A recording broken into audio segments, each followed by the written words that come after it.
Emina, imamo 3 minute dok nam se skuhaju nudle. U međuvremenu idemo uraditi jedan brzinski intervju. Može.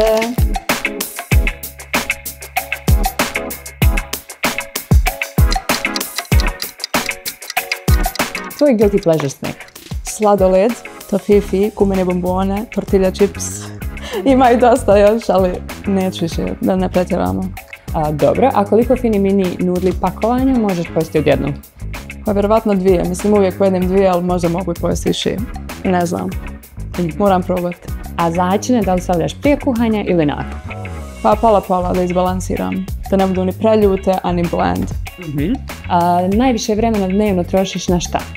Pa najviše na rad bih rekla, crtanje, slikanje, editovanje i malo TikTok. A prva stvar koju uradiš nakon što se probudiš? Pa provjerim da li je alarm već zazvonio, jer uvijek volim da budem prva u svem. Pa se takmičim sa alarmom. Takmičiš se? Da. Dobro, a najčudniji DM koji si dobila? Najčudniji DM? Neko me pitao da prodam svoj sjeme. Emina, idemo sa brzinskim spicy or not pitanjima, može? Može. Prvi date u tržnom centru. Not spicy. Snimanje videa bez filtera. Spicy. Rani jutarnji trening.